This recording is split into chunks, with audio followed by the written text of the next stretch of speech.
I had been in the hospital for 3 days, yet neither my daughter nor my son-in-law came to see me. Near midnight, loneliness broke me. I called my best friend and whispered into the receiver, forgetting everything else. My voice was weak, trembling from the sheer weight of betrayal that had been suffocating me ever since the initial diagnosis hit my medical chart. I did not ask for much, just a simple presence, a warm hand to hold against the sterile chill of the 4 fluids dripping steadily into my veins. Instead, the phone line remained dead for agonizing seconds before my best friend's tired voice finally cut through the static, whispering back a harsh truth that shattered every remaining illusion I held about the family I had spent decades nurturing. He told me to check the security camera feeds of my own house, the ones linked directly to my mobile device, which I had stubbornly ignored out of blind trust and fading health. My trembling thumb tapped the screen, opening the live surveillance app that I had installed years ago for home security, never imagining it would become the executioner of my peace of mind. What unfolded on that tiny, glowing high-definition screen in the dimness of the ward was not a scene of worried relatives frantically pacing the floorboards or weeping over my empty bedroom. It was a calculated, celebratory feast of greed. There stood my son-in-law, laughing heartily while clinking crystal glasses filled with vintage wine alongside my own daughter, their faces illuminated not by sorrow, but by the cold, triumphant glow of ambition.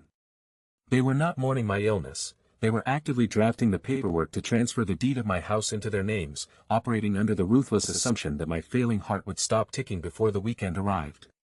The realization hit me like a physical blow to my chest, far sharper than the surgical incisions or the monitoring wires taped tightly to my skin. For years, I had excused their aloofness as the busy hustle of modern life, convincing myself that modern careers simply demanded emotional distance. I had poured my entire retirement fund into expanding their business ventures, sacrificing my own comfort to ensure they never knew financial hardship, believing implicitly in the sacred contract of familial love and filial piety. Yet here they were, treating my mortality as a lucrative business transaction, dividing my life's work while my body was still fighting for its next breath just a few miles away. The silence of the hospital room suddenly felt deafening, stripped of any lingering warmth or false hope. I stared at the empty blue plastic chair beside my bed, realizing with brutal clarity that it was never meant for them to sit in during my final hours anyway. The grief that had paralyzed me moments ago instantly evaporated, replaced by a cold, razor-sharp adrenaline that surged through my veins and momentarily chased away the exhaustion of the disease. If they were so eager to inherit a hollow shell, I decided right then and there, they would first have to face the wrath of a man who had nothing left to lose. My fingers hovered over the screen again, not to cry or beg for mercy, but to initiate a series of irreversible digital commands that would turn their premature victory celebration into an absolute nightmare. The legal documents they were currently signing were legally tied to my master server, a failsafe I had established decades ago during my corporate years, meaning with just one password input, their entire fraudulent empire could be frozen instantly. They thought they had trapped a helpless old man in a hospital bed, completely unaware that the predator had merely been resting, waiting for the exact moment the mask of deception slipped entirely. Every single asset, every commercial contract, and every bank account they assumed was already within their greedy grasp was instantly locked behind the impenetrable digital wall the moment my thumb pressed down on the enter icon. The satisfying chime of the system lockout notification echoed softly through the silent ward, sounding sweeter than any symphony of apologies they would inevitably scream at me in the coming hours. I watched through the live camera feed as their jubilant smiles instantly morphed into expressions of sheer panic, dropping their wine glasses onto the expensive rug as they frantically stared at their crashing tablets. They finally realized that the helpless patriarch they had abandoned in a sterile hospital room was still holding the master switch to their entire livelihood. The game was far from over, and I was just getting started. After talking for nearly 30 minutes about my loneliness, my late wife, and my silent family, I suddenly realized I had dialed the wrong number by one digit. I apologized profusely and hung up immediately. Yet, sitting there in that sterile room with the rhythmic beeping of the monitor fading into the background, the profound irony of the situation struck me like a physical blow. For months, my actual children hadn't called, hadn't visited, and had treated my existence as a lingering inconvenience while they circled my estate like vultures. But a total stranger, a completely random voice in the digital ether, had offered 30 minutes of genuine, unfiltered human empathy. How is it possible that a typo could bridge a gap that deliberate family bonds had failed to cross for decades? But before I could even process the heavy melancholy of that thought, my phone vibrated in my palm with an incoming text message from that exact wrong number. My heart hammered against my ribs. Was she angry? Was she going to block me and report the intrusion? With trembling fingers, I tapped the screen, and the words displayed there fundamentally shattered every single illusion I had harbored about my life, my health, and the loyalties within my own household. She did not berate me for the mistake. Instead, her message read, "Wait, mister, did you say your last name was Vance? And you are currently admitted to St. Jude Memorial on 4th Street? If so, you need to check your intravenous drip immediately, because the person who authorized your care this morning is not your doctor, and they are standing right outside your door." The blood rushed in my ears, drowning out all ambient hospital sounds as my gaze snapped toward the frosted glass of my VIP room door. A shadow was slowly pacing back and forth, holding a clipboard, waiting for the sedative to take its full effect. And this terrifying revelation leads directly to the most sinister betrayal of all, which I am about to expose right now. Think about the sheer, calculating malice required to orchestrate a plot like this. For years, I believed my declining health was merely the natural toll of aging, a gradual wearing down of a lifetime of labor. But looking at that shadow through the frosted glass, the pieces violently clicked into place. The chronic fatigue, the sudden memory fogs, the inexplicable dizzy spells that always seemed to peak right after my eldest son, Marcus, visited with his custom-brewed herbal teas, none of it was accidental. It was a slow-release pharmacological cage, meticulously designed to render me legally incompetent before I could finalize the restructuring of my estate. They didn't want me to enjoy my remaining years, they wanted me reduced to a blank signature on a pre-printed power of attorney. The irony is staggering, almost cinematic in its cruelty. The very children I bled for, the ones I funded through Ivy League universities and elite corporate ladders, had calculated that my life insurance payout and real estate portfolio were worth more to them today than my presence at their dinner tables tomorrow. But they made one fatal miscalculation. They underestimated the unpredictable chaos of a simple human error, a stray finger hitting a wrong digit on a keypad, and the boundless decency of a stranger who chose humanity over indifference. As my fingers tightened around the phone, a cold, sharp clarity replaced the despairing fog in my mind. I wasn't just a dying old man trapped in a sterile hospital bed anymore. I was a witness to my own attempted murder, and the hunters were about to realize they had locked themselves in a cage with their prey. But what happens the exact second I push that call button to alert hospital security? The answer will shock you. Every single muscle in my body tensed as I weighed my immediate options against the chilling reality unfolding just inches away. If I simply screamed for the nurses, the intruder would bolt into the sterile labyrinth of the hospital, leaving behind plausible deniability and a mountain of doctored medical records that my brilliant corporate attorney's children could easily dismantle in a courtroom. No, a frantic public outburst would only drive the rats back into the shadows where they could finish what they started under the guise of grieving relatives. Instead, a far more calculating strategy took root in my chest, born from decades of ruthless boardroom negotiations and survival instincts I thought I had long since retired. I tapped out a rapid, coded response to the stranger on the line, instructing her to contact local authorities directly while I played the part of the compliant, fading patient. As the doorknob began to turn with agonizing slowness, my thumb hovered over the emergency override button, ready to trigger a trap that would swallow my treacherous family whole. 35 minutes later, my hospital door opened without a knock. An elegantly dressed woman entered as 3 large men guarded the hallway like statues. She stared at me with intense purpose. Her gaze carried a chilling mix of absolute triumph and calculated disdain, sweeping over my pale face and the tangled 4 lines with a theatrical cruelty that belonged in a courtroom drama rather than a medical recovery ward. I recognized her instantly, Elena, the corporate shark who had spent the last 3 months secretly whispering poison into my husband's ear, orchestrating a silent takeover of both my marriage and my life's work while I was fighting for my breath behind closed doors. She didn't bother offering the standard hollow pleasantries or fake sympathy that most visitors weaponize. Instead, she walked deliberately to the edge of my bed, her designer heels clicking sharply against the linoleum floor like a ticking countdown, and looked down at me as if I were already an artifact of the past. "You always were too trusting for your own good, Victoria," she began, her voice dripping with a sickeningly sweet condescension that made my stomach churn faster than the medications running through my veins. "Did you honestly believe a man like David would remain faithful to a broken vessel? A woman who can no longer contribute to his empire, who lies here helpless and dependent. Every single word was a meticulously crafted dagger, designed not just to wound my pride, but to psychologically shatter the final remnants of my resistance before the final blow was struck. But what Elena failed to calculate in her arrogant equations was the exact nature of what she was looking at. She assumed the four-pole and the hospital gown were symbols of my defeat, completely oblivious to the fact that isolation is the ultimate forge for strategic clarity.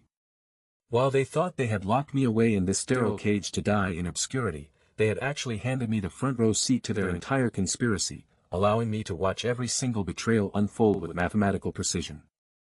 And why did I stay silent for so long? Because letting them believe they had already won was the only way to lure every single conspirator out into the open light where they could no longer hide behind fake corporate policies and alibis.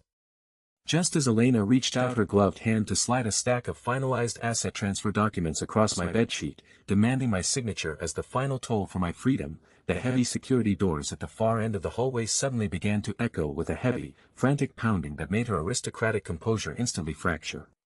But what was hidden inside those urgent footsteps approaching the room? A twist that would turn her entire victory lap into an absolute nightmare within the next 10 seconds. The sharp, rhythmic knocks shattered the clinical silence, completely disrupting the suffocating atmosphere Elena had so carefully manufactured around my bed. Her hand froze mid-motion above the transfer papers, her perfectly manicured fingers hovering over the signature line as her eyes darted nervously toward the corridor. She had planned for every contingency, calculated every legal loophole, and bribed every medical official to ensure my complete isolation, yet she had fundamentally underestimated one crucial variable in her grand scheme: absolute power never remains static when the true owner reclaims the throne.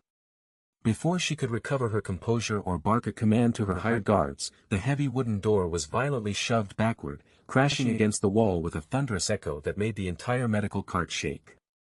Standing in the doorway was not the hospital orderly she expected, but Marcus, the chief internal auditor of our conglomerate, flanked by federal investigators holding a federal warrant for corporate fraud and asset stripping. The color drained entirely from Elena's face, replacing her triumphant sneer with a look of sheer, unadulterated panic as the very trap she set for me suddenly snapped shut around her own ankles. Every document she brought to force my surrender instantly transformed into prime evidence of premeditated conspiracy, meticulously documented and time-stamped by the very digital footprint her team forgot to erase.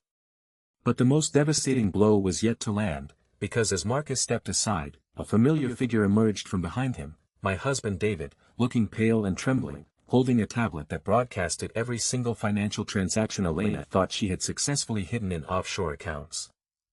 And as the cold reality of her impending arrest set in, the look in her eyes shifted from arrogance to absolute terror, proving once and for all that playing chess against someone who is already willing to burn the board is a fatal mistake.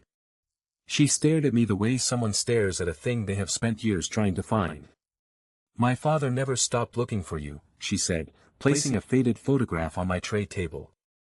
The edges of that photograph were frayed, yellowed by decades of damp air and neglected memories, yet the faces looking back at me were startlingly sharp. It was a picture of my father, holding a newborn infant wrapped in a blue blanket, standing right outside the very gates of this hospital 35 years ago. A cold shiver crawled up my spine, not from the sterile air conditioning of the ward, but from the terrifying realization of how close the past had been hiding all this time, breathing the same air, walking the same streets.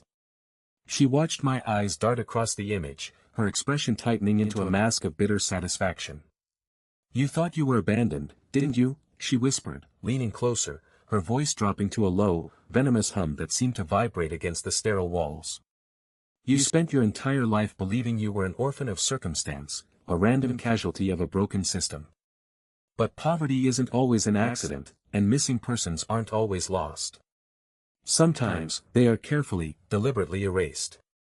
Every word she dropped felt like a lead weight hitting the floor of my mind, shattering the fragile narrative I had built around my struggles, my failures, and the endless empty chairs at every family gathering I had ever watched from the outside. If my father had never stopped looking for me, then who was the man who raised me with a belt and a bottle? Who signed the adoption papers that bore the stamp of a state I had never even lived in? And more importantly, if she was here now, holding the missing piece of my origin, why did her eyes carry the unmistakable glint of a hunter who had finally cornered her prey rather than a sister welcoming her kin? But before I could force my dry throat to form a single question, her gloved fingers slid the wooden box forward, revealing something that made my blood run instantly cold, a gold pocket watch with my own initials engraved on the back, soaked in a stain of dried blood that belonged to a night I had supposedly survived unscathed. And this, right here, is where the terrifying truth begins to unravel, because the accident that landed me in this hospital bed wasn't bad luck at all. But before I tell you who orchestrated the brake lines being cut on my car last Tuesday, let us look at what happened just 48 hours before the crash, when a mysterious visitor was caught on the security cameras walking out of my empty apartment carrying an identical wooden box. Think about that for just a second. How does a stranger waltz into a secure building, bypass 2 locked doors, and walk straight to a hidden compartment that even my closest friends didn't know existed? It demands a level of intimate access that goes far beyond a random burglary. It points directly to betrayal from within, a calculated inside job designed to strip away every shred of my security before delivering the final, fatal blow. And as I stared at the blood-stained pocket watch, the pieces of a much darker puzzle started clicking violently into place. The missing financial records from my firm, the sudden resignation of my most trusted business partner just 3 days prior, and the strange phone calls from an unidentified number traced back to a burner phone purchased less than a mile from my home, they were all threads of the exact same web. She didn't just come here today to drop a nostalgic family photograph. She came to deliver a message, a silent warning that my entire existence has been monitored, manipulated, and orchestrated by someone pulling the strings from the shadows. But what she didn't realize, as she sat there basking in her moment of calculated triumph, was that I had already anticipated her next move. Just hours before the brakes failed on my car, I backed up every encrypted financial file and surveillance log to an off-site cloud server that requires a biometric key she will never possess. So while she believes she has successfully cornered her prey, the real game has only just begun, and the hunter is about to become the hunted. But before we reveal the identity of the mastermind watching us through that security camera right now, let us examine the chilling text message I received at midnight, a message that changes everything. The photograph showed a younger me from 32 years ago, covered in dust from a collapsed skyscraper site. On the back, handwritten notes revealed that my actions had saved a man's life. And yet, holding that fragile piece of history right now, the cold irony of fate hits me with the force of a physical blow. 32 years ago, I pulled a complete stranger from the rubble of a corporate disaster, risking my own breath so he could draw his. But looking at the sharp, pristine date stamped by the developer on the reverse side, my blood runs instantly cold. That exact date, marked with a neat, triumphant handwriting, was precisely the same week my own construction company was systematically sabotaged, bankrupted, and driven into the dirt by an anonymous corporate takeover. For decades, I cursed the universe, believing I was simply the victim of bad luck in a ruthless industry. I spent half a lifetime wondering why hard work and absolute integrity could not protect my family from sudden ruin. But as my thumb brushes over the faded ink of that saved life, the terrifying puzzle finally clicks into place with deafening clarity. The man whose life I miraculously preserved on that dusty afternoon was none other than the ambitious junior partner of the very conglomerate that orchestrated my downfall. He did not just walk away from that disaster scot-free, he used the distraction of my rescue to quietly dismantle my blueprints, forge my signature, and steal the foundational patents that built his entire empire today. Think about that for a moment. I literally handed a breath of life to the very executioner who would later plunge a dagger into my back. How is it possible that human gratitude can be so utterly corrupted by greed? But do not look away just yet, because the darkest part of this revelation is not what happened in the past, it is what is waiting for me right now, in the hospital corridor outside. If he spent 32 years hiding behind a stolen fortune, why would his legal team suddenly panic and send this exact photograph to my deathbed today? What are they desperately trying to cover up before my eyes close for good? The answer lies in the very nature of guilt, and how desperate men behave when their fragile empires begin to crumble from within. You see, a secret buried for 3 decades does not simply rot away, it festers, mutating into an obsessive paranoia that eventually consumes the architect of the lie. He knew I was dying, yet the sheer terror that I might piece the fragments together before drawing my final breath drove him to make a fatal mistake. By sending this evidence to my room, his legal team did not mean to offer a token of reconciliation or a twisted sense of closure. No, it was a preemptive strike, a desperate chess move designed to test whether my mind was still sharp enough to recognize the ghost from my past. They wanted to measure my reaction, to gauge if the embers of my intellect were still glowing beneath the ashes of my failing body, so they could prepare their final legal maneuver to bury my legacy forever. But they completely underestimated the resilience of a man who has already lost everything except his thirst for truth. They assumed that a dying old man confined to a sterile bed would simply stare at the image, shed a bitter tear, and take the secret quietly to his grave. They did not count on the sudden, burning clarity that pain and betrayal can ignite in the human mind during its final hours. Because right at this very second, as the harsh fluorescent lights of the hospital hallway flicker overhead, I can hear the distinct, hurried footsteps of his personal attorney approaching my door. The trap they set to intimidate me has inadvertently become the very weapon I will use to shatter their pristine world into a million pieces. And what happens when that door finally swings open and we lock eyes for the first time in 32 years? You are not going to believe the sheer panic on his face when he realizes I am not a victim anymore, I am the reckoning. The heavy metal door slowly creaks open, revealing the sleek, expensive suit of a man who thought he had buried his past forever. But before he can utter a single rehearsed lie, a chilling silence fills the room.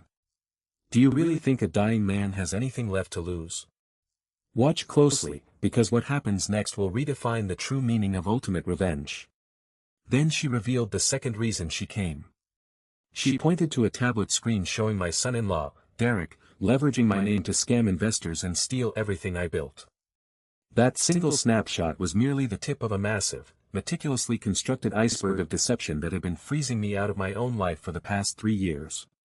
As I stared at Derek's confident, grinning face on that screen, every single missing puzzle piece from my so-called peaceful retirement suddenly clicked violently into place.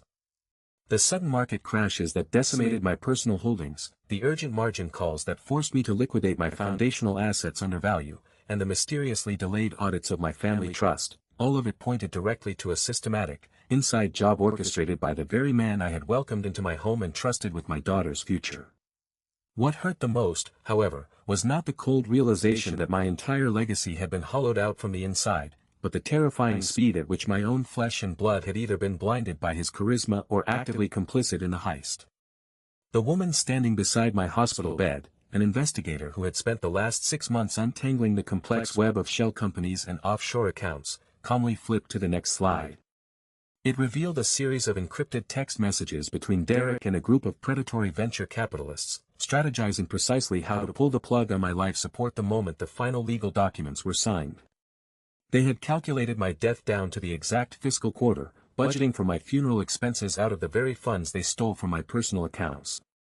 But they made one fatal, arrogant miscalculation that destroys every white-collar criminal in the end. They assumed an old man fading away in a hospital bed was too weak to fight back, and they forgot that a cornered founder still holds the master keys to the core infrastructure of the enterprise.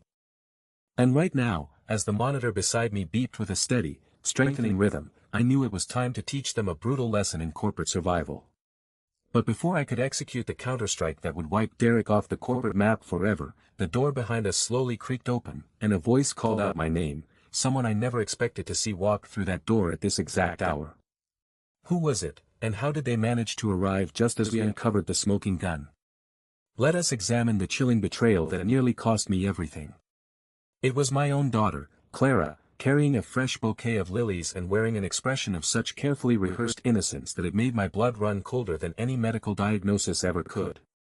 As she stepped into the sterile light of the hospital room, her eyes darted instantly from my face to the glowing screen of the investigator's tablet, her pupils contracting in a microsecond flash of undisguised panic before she quickly masked it behind a worried smile. That fleeting look of terror was all the confirmation I needed. She wasn't just a blind victim caught in Derek's web of lies, she was an active co-conspirator who had signed off on the transfer of our primary real estate holdings just 24 hours prior. How else could she afford that newly acquired luxury apartment in the city center while claiming her freelance design income had completely dried up? The psychological manipulation was absolute, built on a foundation of manufactured filial piety designed to keep me docile, dependent, and entirely unaware while they systematically stripped my life's work away piece by piece. But as she rushed forward with arms outstretched to embrace me, feigning deep concern over my elevated heart rate on the monitor, a cold, surgical clarity took over my mind. Instead of pulling away in disgust or confronting her with the encrypted messages right then and there, I decided to play along with the grand illusion, leaning into the trap to watch how deep their conspiracy truly went.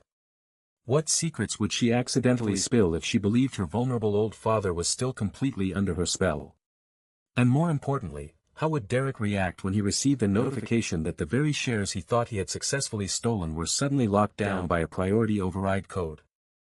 The trap was officially set, and the hunters were about to discover what happens when you corner a predator who built the very jungle they are trying to conquer. The wrong number I had dialed an hour ago had just become the most important call of my life. Derek thought he had locked me away in silence, but he had only triggered a storm. And that singular mistake, or rather, that twist of fate, unraveled the carefully woven tapestry of lies that my wife and my trusted business partner had spent 2 agonizing years constructing behind my back. As I stared at the glowing screen of my phone, the digital clock ticking past midnight, the pieces of a puzzle that had baffled me for months finally snapped violently into place. Why had my signatures started appearing on documents I never read? Why had the medical bills for my supposed experimental treatment suddenly skyrocketed while my physical condition deteriorated instead of improving? Derek was not just a loyal confidant helping me manage the company during my sudden paralysis. He was the architect of my corporate execution, acting in absolute collusion with the woman who vowed to stand by me in sickness and in health. But what Derek failed to calculate in his ruthless ambition was the sheer network of old alliances I had forged before my body betrayed me. The voice on the other end of that misdialed line belonged not to a stranger, but to James, a former chief auditor whom Derek had wrongfully fired 3 years ago precisely because James had discovered the initial discrepancies in our offshore accounts. It is fascinating how arrogance blinds even the most calculating villains. They assumed that locking me in this sterile hospital room, restricting my visitors, and controlling my communication channels meant they had successfully buried the truth. They thought a paralyzed man was a silent man, incapable of mounting a defense or orchestrating a counterattack. Yet, sitting here in the shadows, listening to the rhythmic, mechanical pulse of the heart monitor, I realized that my greatest vulnerability had transformed into my ultimate weapon. Because I was bedridden, they let their guard down. They celebrated their impending victory too early, leaving digital breadcrumbs across cloud servers they thought I could never access. James had already begun downloading the encrypted transaction logs while we were still on the phone, and within the hour, every single dollar they siphoned from my enterprise would be traced right back to their personal accounts. But exposing them legally was merely the first phase of the reckoning. Financial ruin alone was far too gentle a punishment for the betrayal I had endured. I wanted them to experience the exact terror of watching everything they built collapse in an instant, just as I had watched my life crumble from this very bed. And the most delicious part of it all. They still believed they were completely safe, completely in control, walking around with the arrogant assurance of predators who had successfully cornered their prey. But who is the prey when the hunter has been playing dead all along? The trap is already set, the trigger is pulled, and the countdown to their absolute destruction has officially begun. And as you are about to see, the final piece of evidence I uncovered next is something that will utterly shock you to your core, changing everything you thought you knew about the night of the accident. Consider the fateful night of the crash itself, an event officially recorded as a tragic brake failure on the coastal highway. For months, I accepted that narrative, mourning the sudden loss of my mobility while drowning in gratitude for Derek and my wife's relentless bedside devotion. Yet, as James decrypted the vehicle telemetry data sent straight from the manufacturer's secure server, a terrifying reality emerged from the digital ashes. The brakes had not merely failed, they had been systematically disabled via the car's remote diagnostic port, an override command executed from a device connected to my own home Wi-Fi network at precisely 11:42 p.m. The person holding that device, the person who signed off on the emergency override protocols while standing in my garage, was not some hired mercenary. It was my wife, acting on instructions meticulously drafted by Derek in a shared digital document entitled Project Succession. They had meticulously calculated my life insurance payout, the corporate restructuring timeline, and even the precise date of my intended funeral, mapping out every single detail with cold, calculated precision. But as I stared at the timestamp of that file modification, a chilling question gripped my chest. If they had planned my murder down to the second, why did they leave me alive in this hospital bed instead of finishing the job? Was it pure oversight, or were they keeping me breathing for an even darker, more sinister reason that goes beyond mere money? The answer is waiting in the encrypted audio file I am about to play for you, and trust me, what my wife whispered to Derek over the intercom that very night will make your blood run absolutely cold. When my daughter Emily finally rushed to my side the next morning, she brought damning evidence from home. Derek had used her login credentials to isolate us both.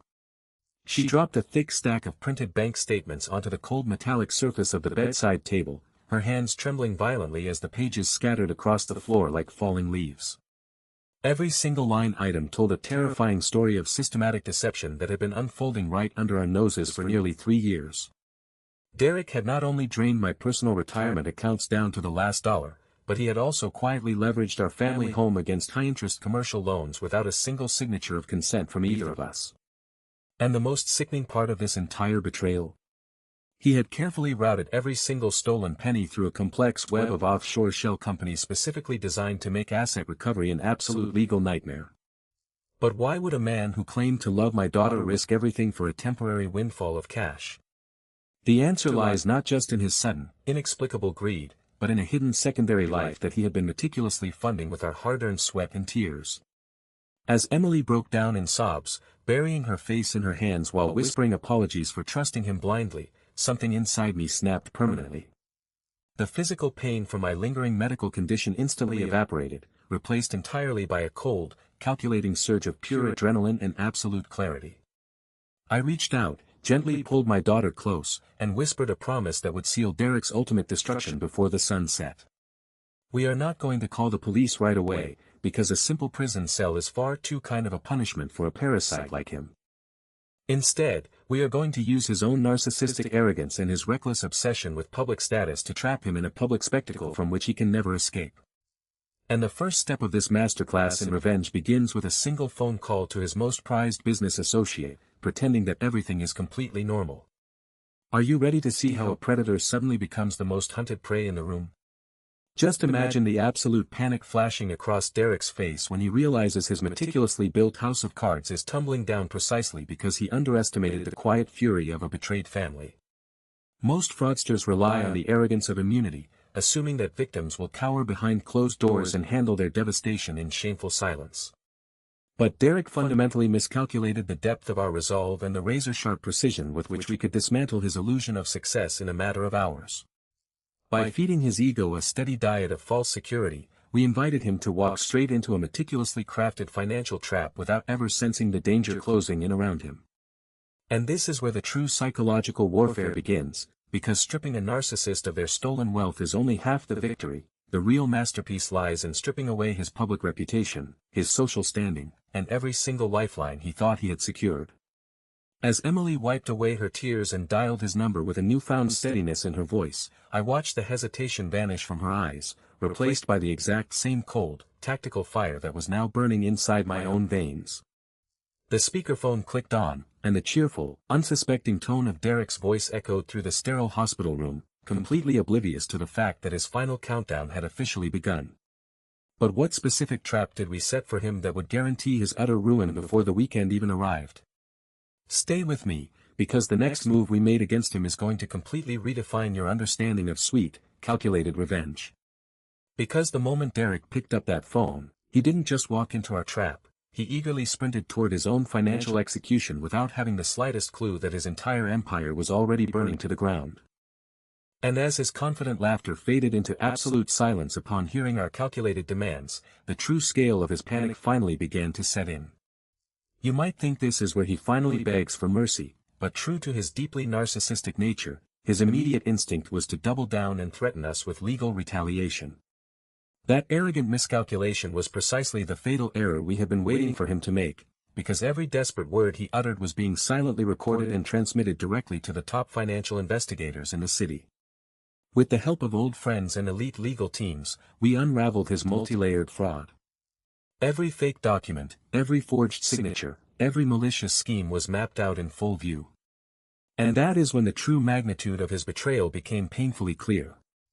This wasn't merely a lapse in judgment or a moment of weakness born from desperation, it was a systematic, premeditated liquidation of my life's work orchestrated over 3 agonizing years while I was lying in that hospital bed fighting for my breath. Every single cent that we had saved together, every asset we accumulated through decades of sweat and sacrifice, had been meticulously funneled through a labyrinth of offshore shell companies designed specifically to evade detection. He thought he was untouchable. He believed that my physical vulnerability was synonymous with mental incapacity, assuming I would remain perpetually trapped in the fog of recovery, forever oblivious to the financial hemorrhage bleeding our future dry. But he fundamentally underestimated one crucial variable: truth has a way of surfacing, no matter how deeply it is buried under layers of deception.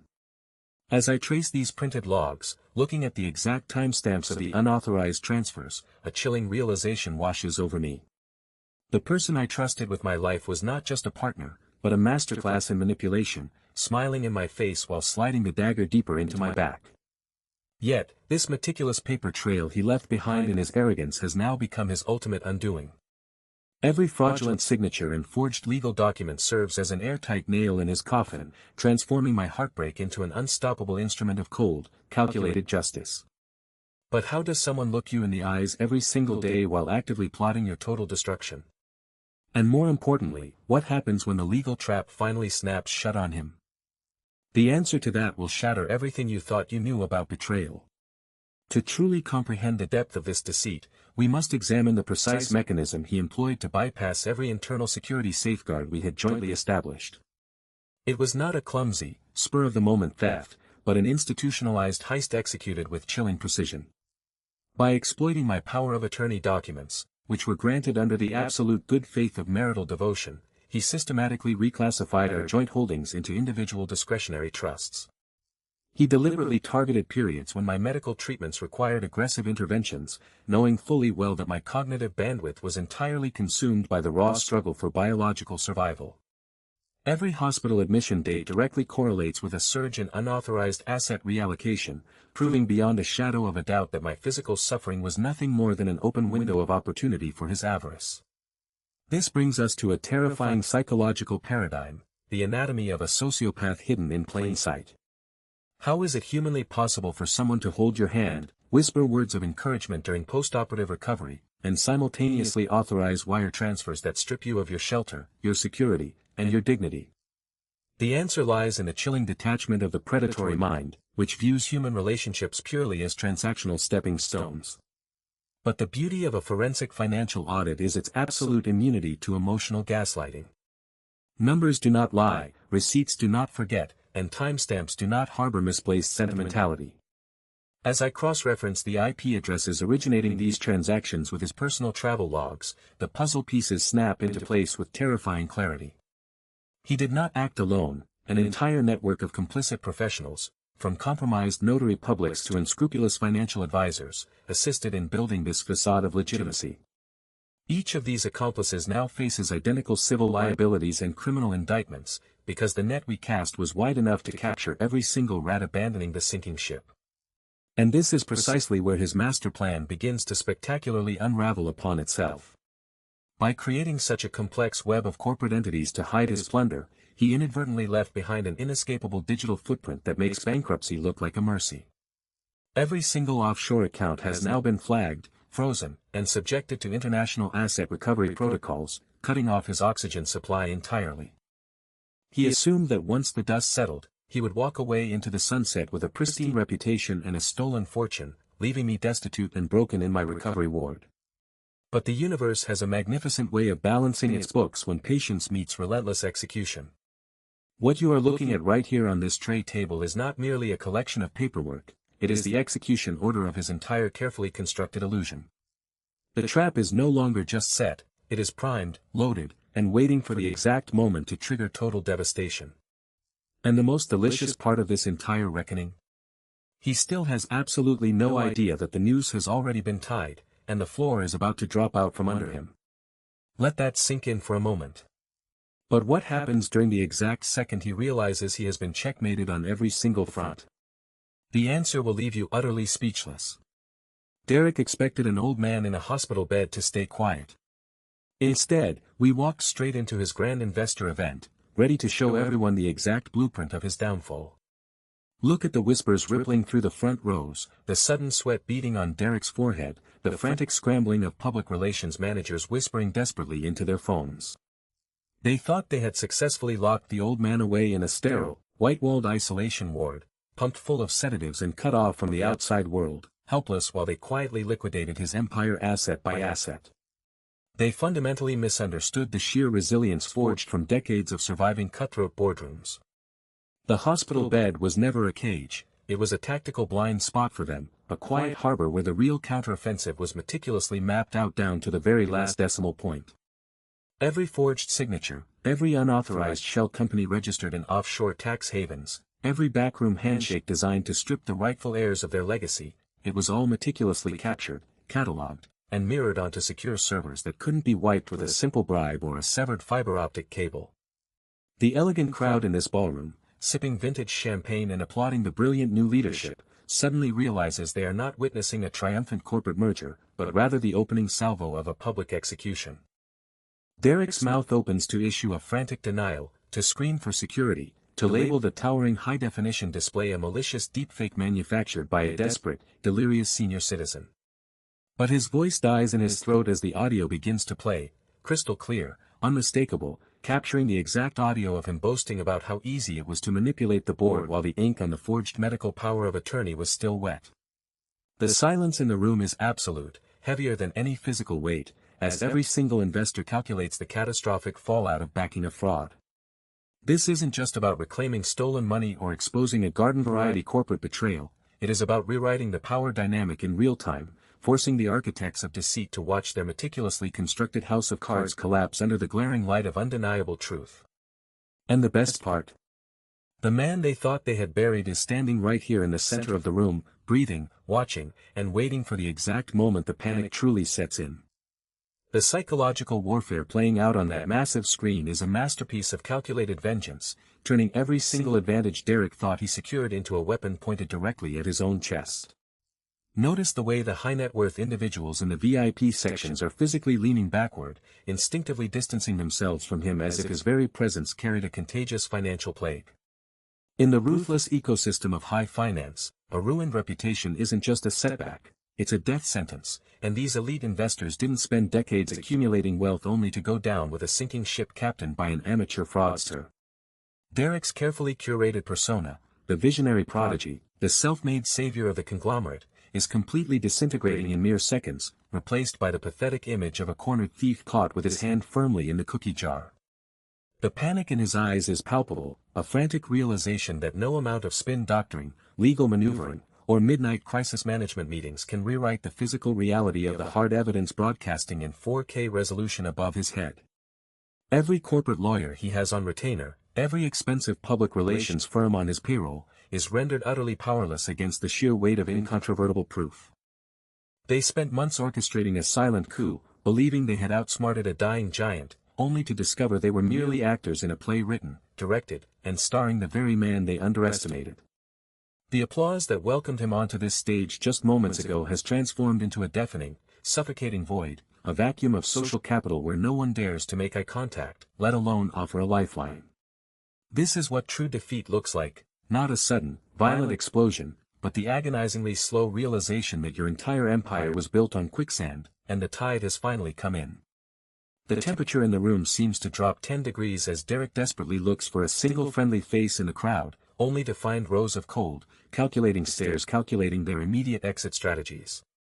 The golden boy of Wall Street has officially become radioactive, and the people who once fought for a minute of his time are now frantically deleting his contact information from their phones before the inevitable federal subpoenas start dropping.